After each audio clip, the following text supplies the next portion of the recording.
One of the first things I heard this morning was that this year, and it is now September 29th, I think, or September 30th, is that this year already there has been 320 mass shootings in the United States. Within the same 5 minutes, I heard about some horrible stories from Gaza that I'm not going to repeat, and some other news headlines, all within the span width of 10 to 15 minutes. We live in an age where there are horrible things going on in the world, but most importantly, we are aware of the horrible things that are going on. And I'm not even sure if there's more horror going on, but I am sure that we are aware of it. And last week on Sacred Conversations, we talked about the question, what does it mean to be human? And today we're going to expand that conversation around the question, how do we deal with all this news constantly flying in? And yeah, of course, the easy question is don't read it, don't get newspapers, but we don't have the news here. We don't own a television set. We don't have the headlines coming in. And yet, these things bombard our system. And the question isn't so much, do we need to get out of that? Because it also, living in today's time also just means that this is part of our life. But the question is, how do we deal with it without that constantly overwhelming us? Now, my first question to you, Jakko, is let's first talk about what, and we didn't prepare this conversation. We never do. So my first question is, what effect does it have on you? So for our listeners, before we even start talking, we had a really interesting conversation over the past weeks, I would say, actually over the past 20 years, but really over the past weeks, because the first thing I read in the morning is the Bible. That's the first influence that enters my mind. And then I start journaling and I start really aligning myself with who I am meant to be before I allow any news to enter my system. My darling husband, Jakko, has a very different approach to life. The first thing he does is let his system enter with all the things that he was worrying about. Well, that's probably not true, but that's what it looks like to me. It's kind of like, okay, what was I worrying about? Let's get a hold on what I was worrying about. And I'm not sure if that's true for you, but it is something I see a lot in today's world, right? I hear so many people say, yeah, we really need to worry about the state of the world. And I get it, because there's a lot we could worry about, but us worrying isn't going to help anything in Gaza or in the school shootings or in any case, right? So how can we even begin to find some relief, to relax, to mind our own business while we're also seeing, hey, what am I adding to today's world? It's not like it is our task to end all these things, but we're living in the middle of it. And I strongly believe that the more we show up with our full energy, the more there is something else than just that going on in the world. But if that is the first thing we read, I'm not so sure we're going to show up fully, because to me, what it does, if I hear these things, it's, okay, you know what, I'm just going to sit in the sun all day and really mind my own business from a place of creating boundaries and shields to the world. And I'm not sure that is the most helpful thing to do. So again, that mini introduction of the whole scope of what we're going to talk about today. How does it affect you, all these things? So, yeah, what happens now? It's too much to be clear about it. But you mentioned the word worry, and that's interesting, because I was thinking while you said it, why a lot of people use the term worry, and I thought maybe it could be something that the things that you mention, all the news coming in, gives such an overwhelm to our systems, and um, they're so big that we cannot handle them as a person individually. And in the word worry, I guess there's hidden a hope for other people or other institutions or government will share this worry so that they will come with an answer, a solution, another direction. So Okay. I think why people love the word worry, or they don't love it, but they use it a lot. And I do maybe sometimes. I do it less and less, I guess. But I think it's coming from hope for something else coming in. That is so interesting. So to me, the word worry kind of takes me out. It numbs me. It paralyzes me to a degree that I won't understand how to even get up from a chair. Worry for me is when I think about the word worry, it feels like I'm trying to predict the future. And the interesting thing is, yes, there are a lot of unpredictable things going on in the world. I agree. But the future is always unpredictable because it's not here yet. So none of us know what's going to happen tomorrow. Now, I get that if there is a war and a shooting and all these things, that our system starts to kind of brace itself, almost like, okay, let's see how I can shield myself from being in those circumstances. Whereas they're not here right now in my garden or my home. So as much as life is unpredictable, it really is unpredictable, but can I allow my nervous system to tune into what is here right now so that at least it won't be running over hours when I'm actually safe? So to me, I want to be in the state of worry as little as possible so that, like willpower that we talked about in certain episodes, and we might talk about it here again, if we're burning out our willpower by trying to push our way through life instead of using our willpower to stay on the divine path instead of on our survival path, and we might talk about that more in a minute, but it's the same with worry. Yeah, of course, if one of you guys is in the hospital, my system will start to worry because I want to keep an eye on that, and I want to make sure that I am attentive to what actually is requiring my attention. So to me, worry is helpful if there is a situation that requires my attention. But all the fires in the world today, if I need to keep my attention on all of those, then that completely takes me out of the game that I am actually also playing that might actually help, which is showing up.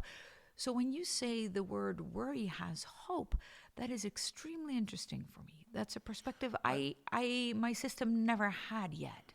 I don't know if it's a realistic hope or a positive hope. It's just hope that someone else will solve this dangers. But this is interesting. Yeah. This is a big difference between you So and me. it's also a very passive.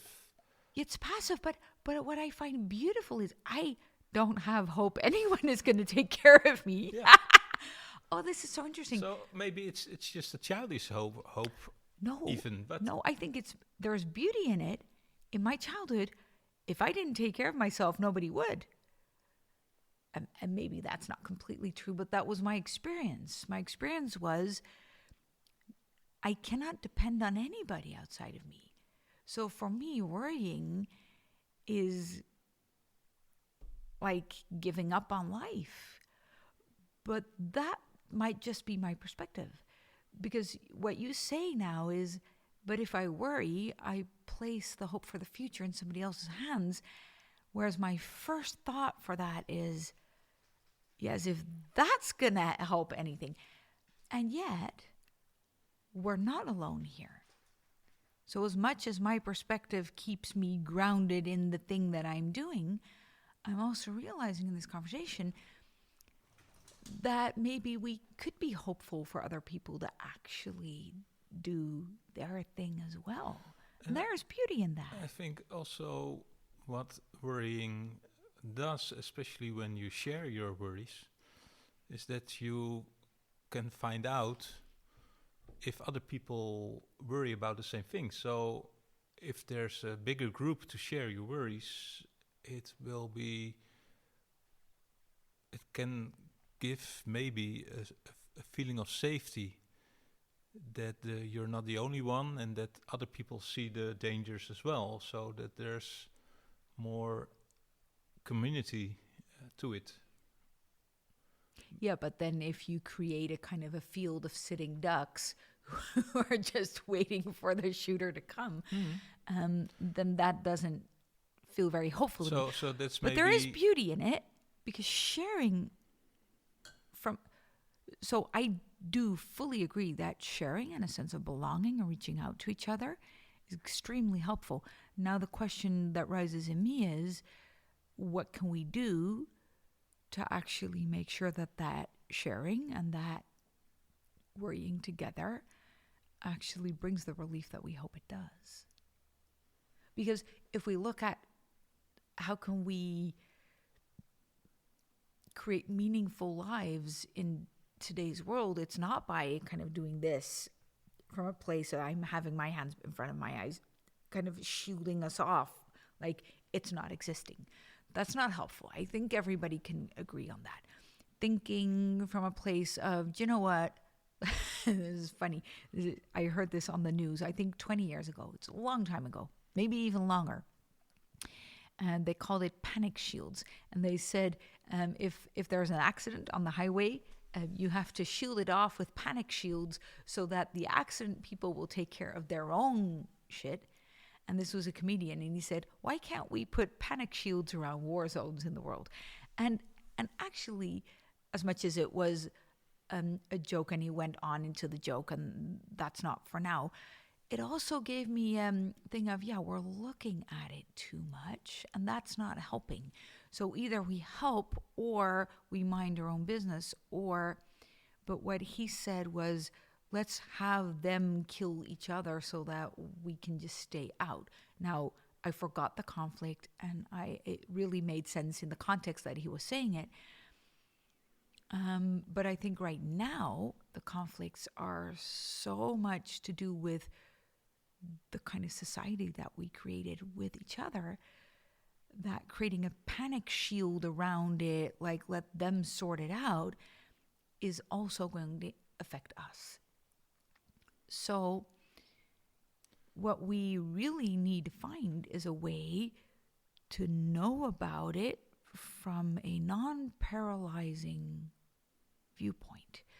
So can we know about these things, but can we also breathe, show up, stay present, do the thing we're called to do, and respond instead of react? Because more and more it's becoming clear that we are not just individual human beings responsible for our own little thing. We're also an organism that is kind of evolving together, where you and I might just be two little cells of, I don't know, a left toenail or... So if you look at that gives even more sense to be worried about something in another place of the world, because if we're just one organism, then it might be even more understandable that when there's something happening with your feet, that it might affect in the end also the rest of the body. And I think that's why there's so much worries, because we live in a globalized world where you cannot isolate conflicts anymore, because because of all the information there is, and maybe also because of all the communication and trade, and which is all dependent on each other. uh, we are really, in a way, dependable on other countries or the things that happen right there. And, So but then still the question is, how do we, so for instance, if we compare all of humanity to one big human body, and we are the left ear and the right knee is hurting, then maybe it doesn't help the right knee if we start if we stop the body from hearing. So if we stop performing as an ear, then that's not going to help the body as a whole. And yet, of course, it would be perfect for the ear as well for its function.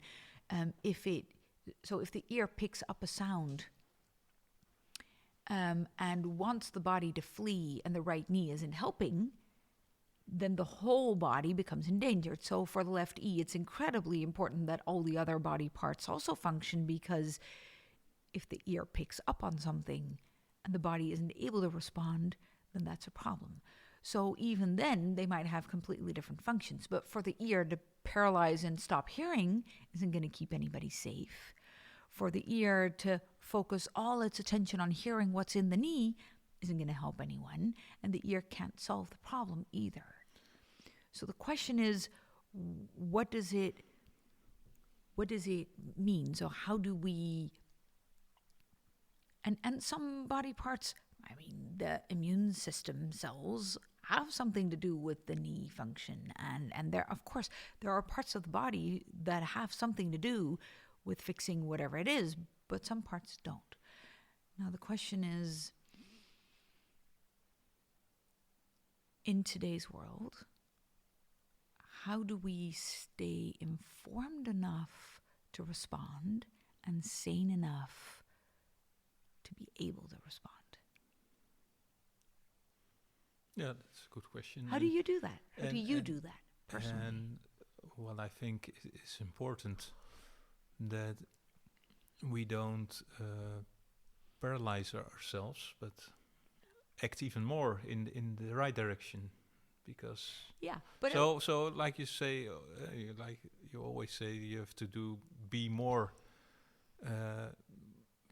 as really how you are, and spreading your positive light in the world. And you can only do that when you keep yourself healthy and sound, and so from a viewpoint of worry, if worry paralyzes someone, that's not helping.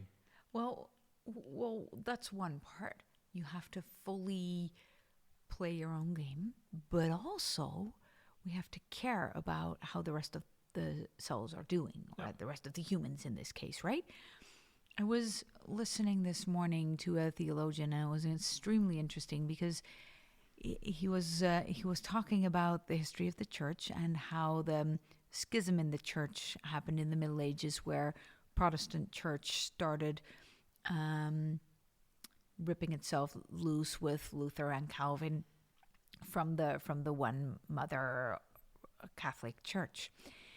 And one of the things he said, and that's extremely interesting, is they had a lot of reasons to be angry at what happened in Rome, and they had a lot of reasons to really not want to belong to that, because at that point you could pay your way to heaven, and that wasn't a right system at that point. But the interesting thing is, what he says is they started to split off, but then the splitting off never ended. So now I think there are 1,000 different Christian denominations, all because, but splitting off means this. No, it means that. No, it means this. And now there are all these little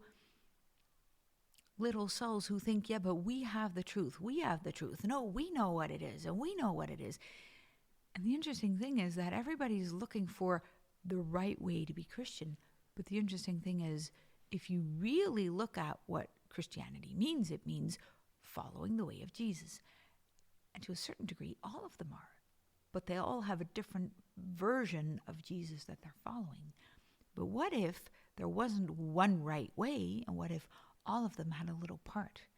And what if Christianity is only a true religion by looking at all of these things and seeing them as whole again? Now, that is extremely complicated, because if you're in one part and you believe this, you don't want them to be in your side. And the interesting thing is, of course, now I'm talking about religion and Christianity and church, which is extremely dangerous on this podcast because, hey, you know what? You might not be Christian. But let's look at how we're doing this in society, because it's the same thing. Mm-hmm. It's the same thing. It's about my truth and your truth. And yeah, I can agree with, I can love everybody, but they need to believe the same thing as I do. And I can fully love all my neighbors, but can we?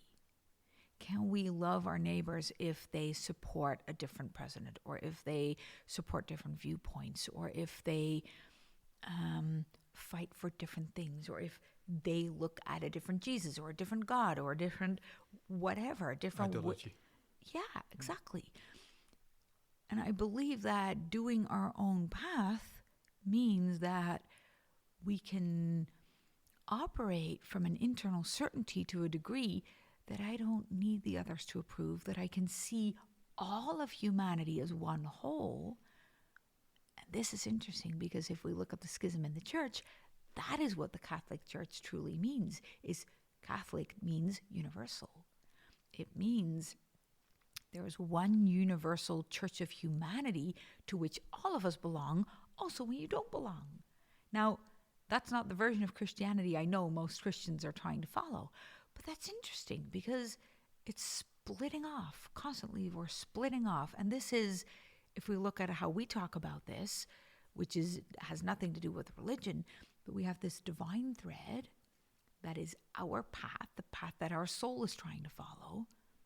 And we have a survival thread of, but I want to stay alive, and I want to understand how I won't be hurt in life. And this survival thread is constantly looking for certainty and for, am I okay? Are you okay? Am I safe? Is my bank account in order? Do I have a job? Does everybody love me? But the divine thread knows, as long as I'm alive, I'll have an answer. It doesn't matter.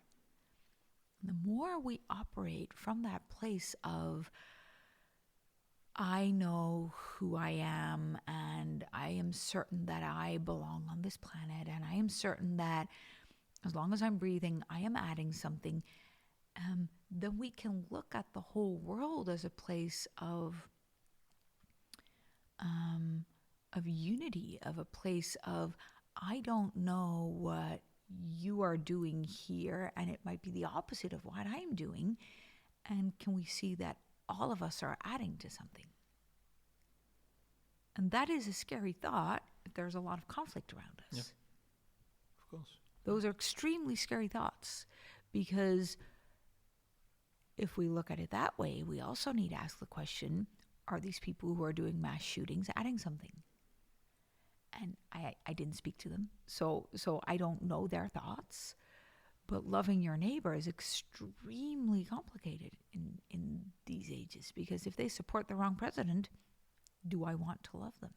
It's not about loving the person. It's about seeing that all of us are made of the same substance, and that all of us, it's not about loving the deeds of everybody. It's not about accepting shootings, accepting war. It's not about any of that. It's about, can we see that all of us, to a certain degree, are striving in our own weird way, in our own extremely corrupted way sometimes, for the divine path that we know deep down inside is there. And for some of us, it's extremely hard to find. But as much as I don't want people to judge me when I make mistakes, it's very easy to judge what's going on in the world right now. And I think this is why it takes us out so easily, because is this the humanity I want to belong to?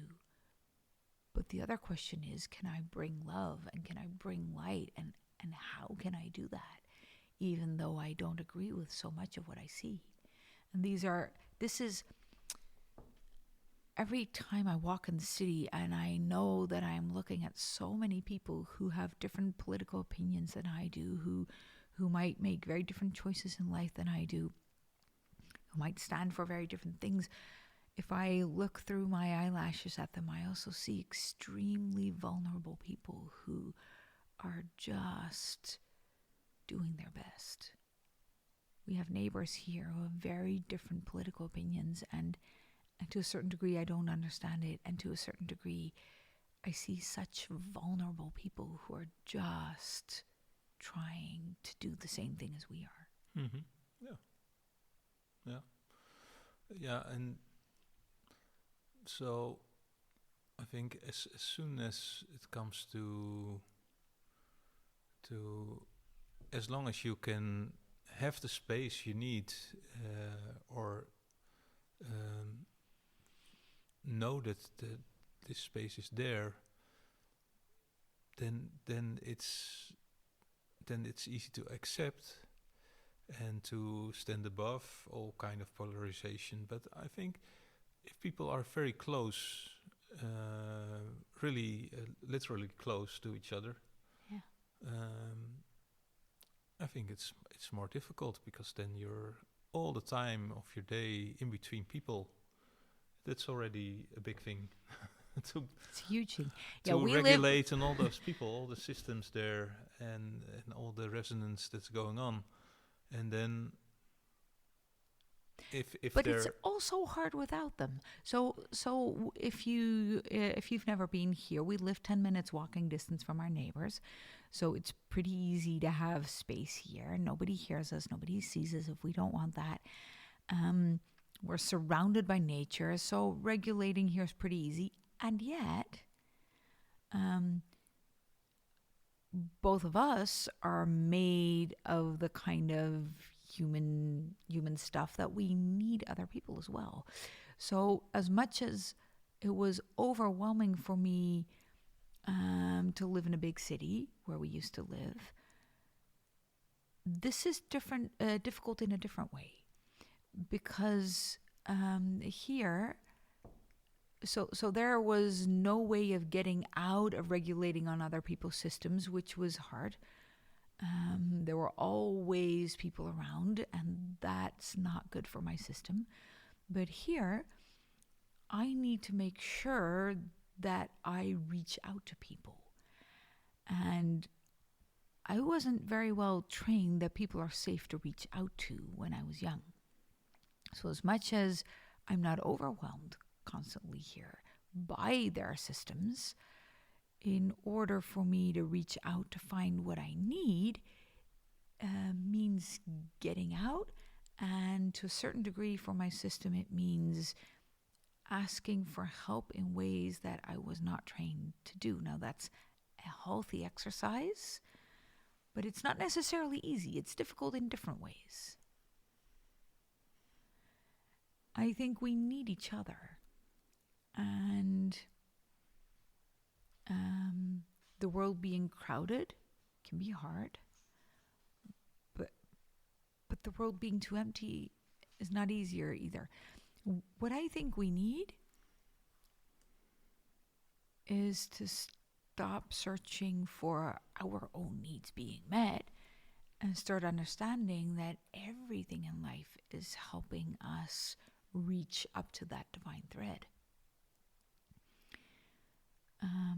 What I mean by that is that if I look at the whole conversation we just had about the church splitting into the thousands of different things who are now not necessarily fighting each other, but internally, I was in church this week, Sunday morning, and somebody was talking about why they left another church for this one, because what was wrong about that church, and they were having all these conversations around this isn't right for me, and that isn't right, and this isn't right, and before you know it, it's about you're in, who's in and who's out, and who belongs and who doesn't belong, and who has the right religion and who doesn't. I have friends who are fanatic atheists, same conversation.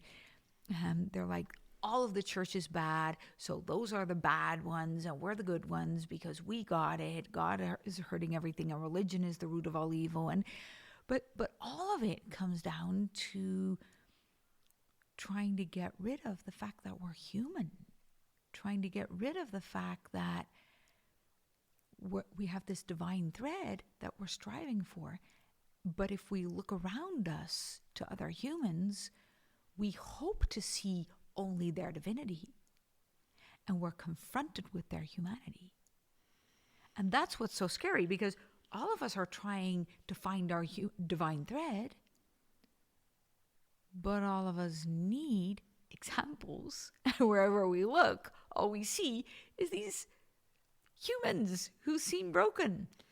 Yeah, so you use humanity in a way of survival mode. Exactly. Yeah. So we see these. That's very different from how I would say it. Okay. So how would you say it? I think the humanity contains both. That's true. Yeah.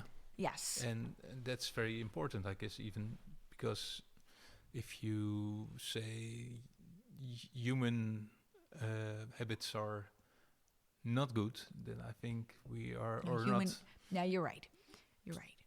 But it's interesting because every time we look around and we're confronted with people's survival threads, we start judging them because we wanted to get out of our survival thread.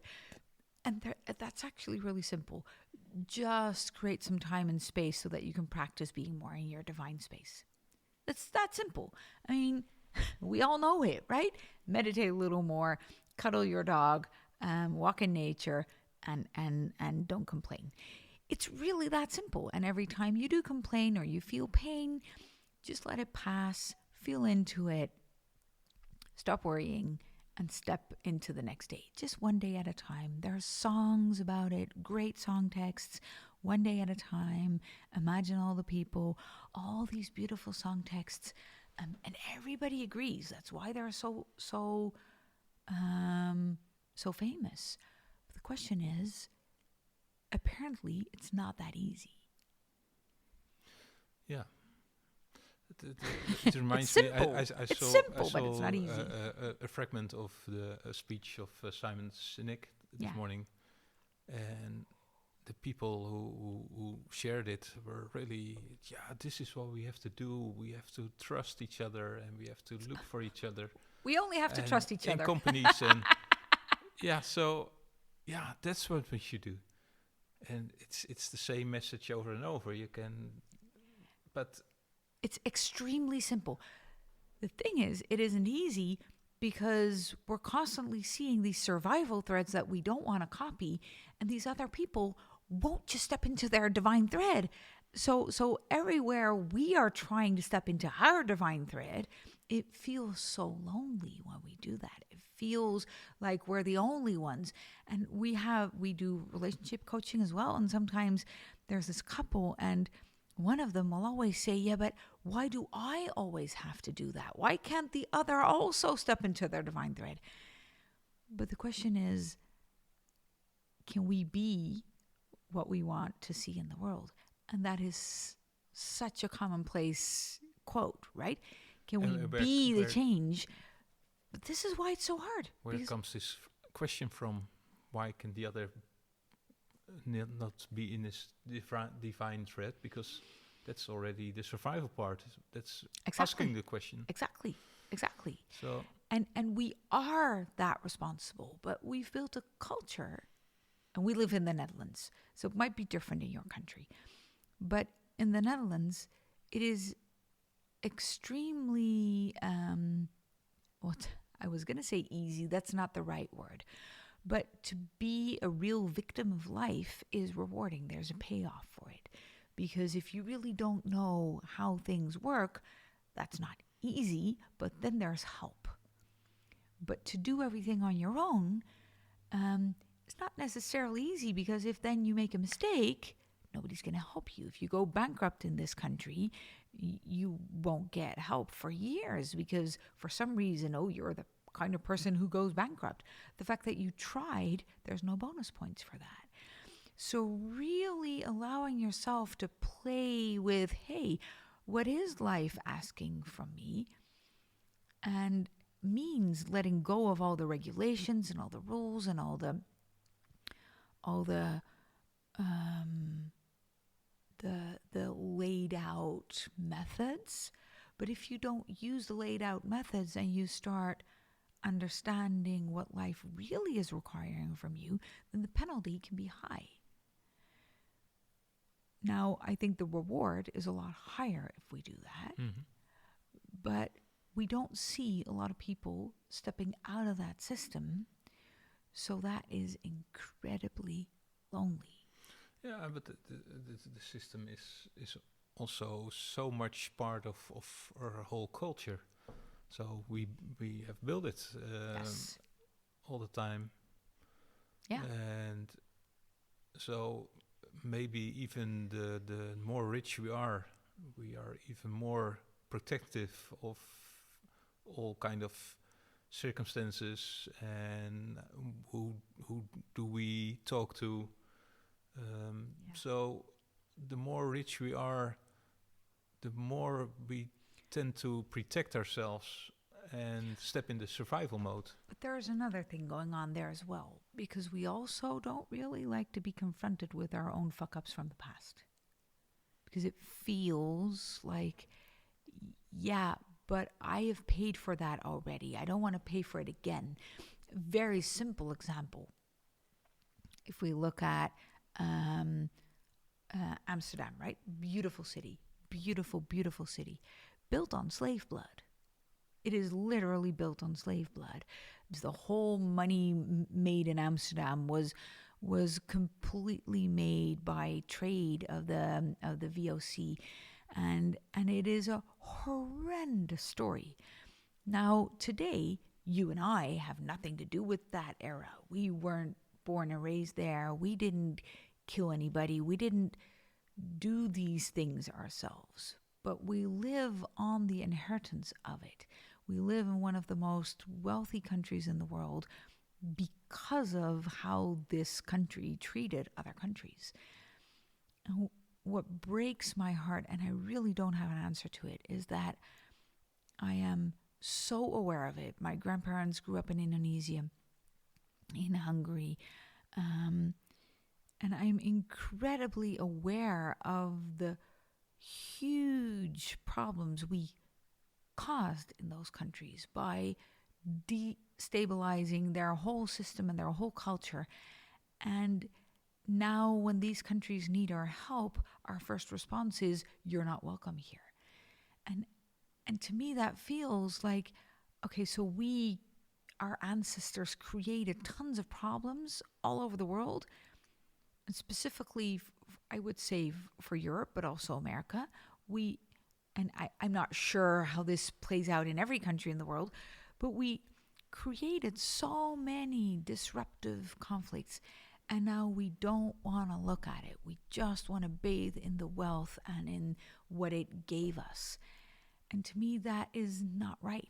And yeah, you and I didn't cause those problems, maybe, but we live on the fruits of it. And I think that we are responsible for we're not guilty of what happened, but we are able to respond to what happened. So responsible here comes from a place of, we might not have done it, but can we respond to it from a place of humanity, from a place of love, from a place of, hey, you know what? Things happened that shouldn't have happened, and now we're in all of this together. And of course, we can't have all the people from all the war zones in this little country. No, of course not. But can we act as a global population? And can we act as a population that is willing to say, hey, do you know what? The way we created society isn't working, and how can we let it work? Now, this is such a huge question, because I know that a lot of people that are listening to this podcast will actually agree with this. But then that's not in our hands either. So then we have all these politicians who are closing the borders and doing all kinds of things that I might agree with and I might absolutely not agree with. This is not about our political viewpoint. But what is incredibly interesting is that we feel so powerless. We feel so powerless. And I think that in that feeling of complete power loss,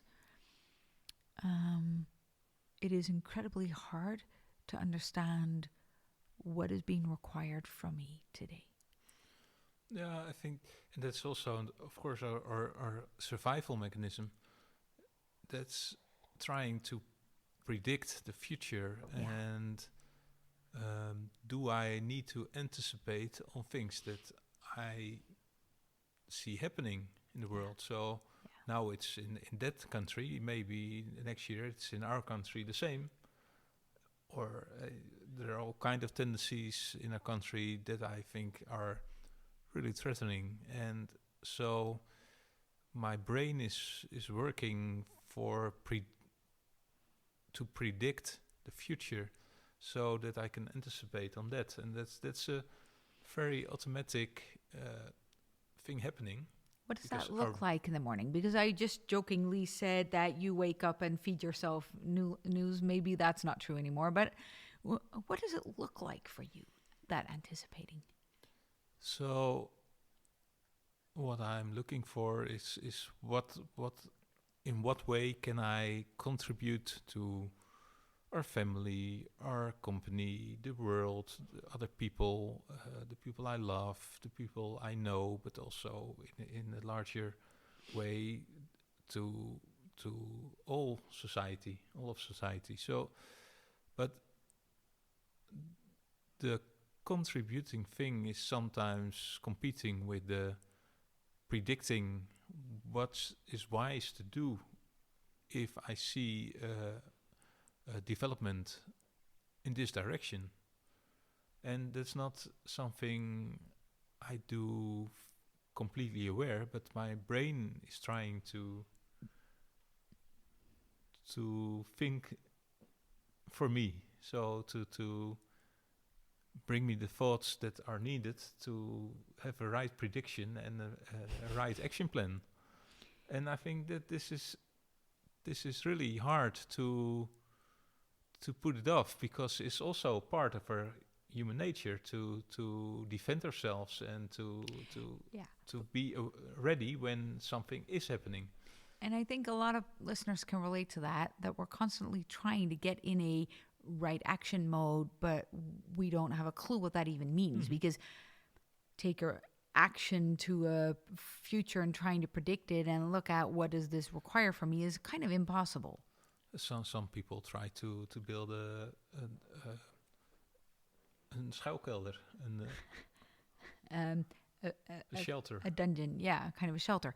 Yeah, but the interesting thing is, I don't think that's smart, but it's not something I would come with. No, but I have a different. I want to talk about. I want to go in a different direction, because what you're saying is that you're constantly trying to predict what's going to happen, predict what that will require from you. But the only thing we can come up with in those predictions is an experience of the past. Because it is absolutely impossible to know what's going to happen tomorrow. That we will not know. So what I do is I consistently tune into my nervous system, allowing it to feel safe in this moment, because it is, so that I can constantly respond to what I'm hearing and seeing, like talking about it on this podcast, or supporting foundations that are in my thing, or going to meetings where there's a lot of expats from the countries that we're just talking about, so that I can ask. We organize Shabbat evenings here where we invite speakers and to really talk about this with people who have more influence than we do. We train people who are leaders, who are pastors, who are educators, to give them different thoughts, because that is what I see I can do. But that doesn't come from fear. It doesn't come from a place of I feel unsafe. I need to build a shelter in my system. And then I will come up with an action plan. And then there is no action plan because I have no influence on what's going on in Gaza or in the United States.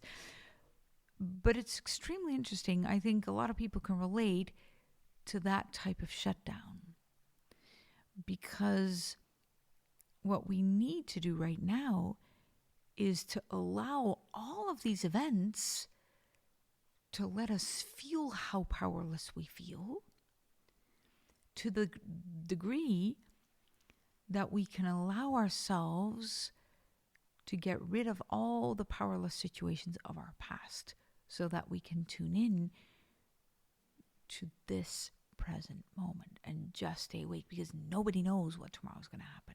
It's almost like I just had an image while you were talking about, it's kind of like there's a hurricane there somewhere and we can see it. And you know what? We're just going to look at the hurricane all the time. Yeah, we're sitting in the sun. The hurricane's not here yet. It might even be moving away. Mm-hmm. But you're so focused on the hurricane that you're not mending the sails. And you're so focused on the hurricane that you're not cleaning the kitchen, because if you go in and clean the kitchen, then you might lose track of the hurricane. But if we can just get the ship ready, whatever the hurricane is going to do, we have better chances if it would actually come our way. Mm-hmm. So the question isn't, is there a hurricane or not? Because there is. The question is, can we allow ourselves to really be ready and prepared, so that when it comes, we actually have some energy? Yeah, but the way you say it now, or you explain it, the first part, that I could agree. So from trying to live through all the old fears and old threats, that you can become more in the here and now, because you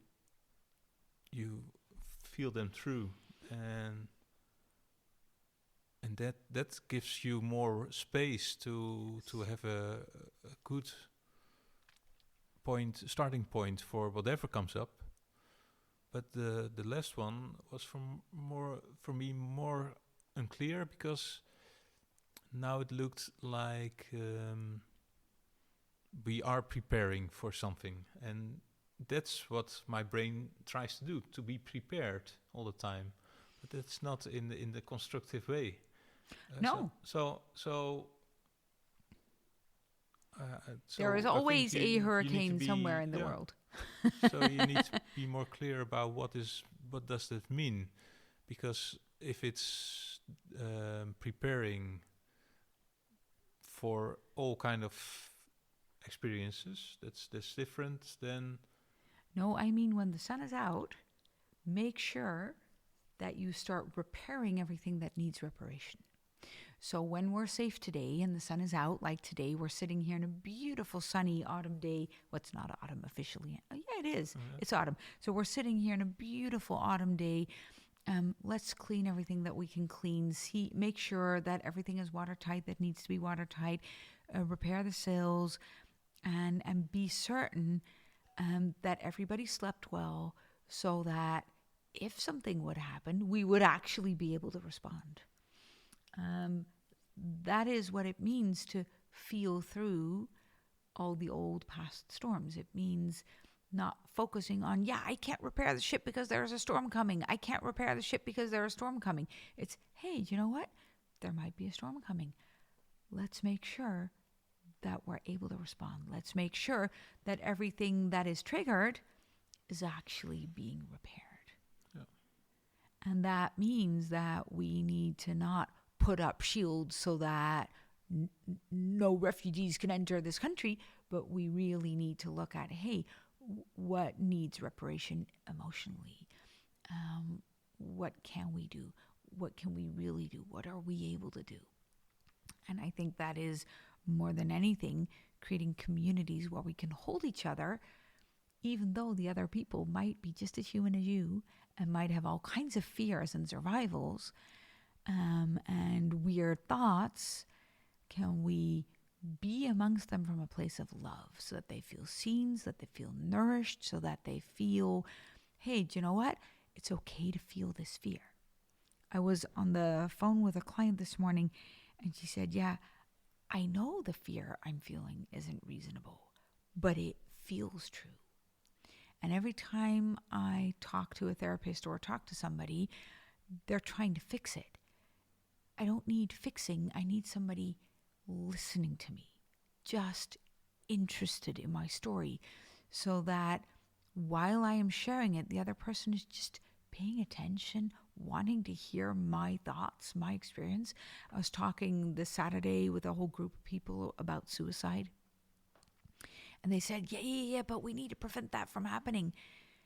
But when I was suicidal, all the therapists and doctors and people who tried to prevent me from killing myself, I actually put up walls to them and I didn't want to talk to them because they didn't try to understand me. They were trying to get me in their camp. And I see a lot of that happening today in society as well. People are trying to get the other in their camp. But if we can just listen, then most of the emotions will start to settle.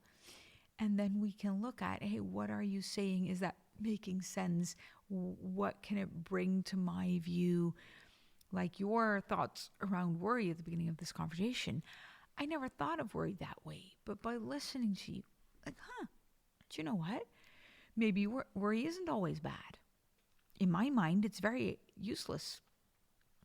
But maybe it actually helps you to reach out to somebody. So just by listening to each other, we actually create safety amongst each other. But that means that we need to allow ourselves to look over our castle walls and really want to understand instead of try to get it out of our sight. This is a deep conversation, and we're probably not finished with it. I am really curious if you've been listening to this, to your thoughts, to your ideas, to what you're battling with in these days and ages, what it looks like in your life. And there are, of course, always a lot of personal and deeply personal things and practical tips.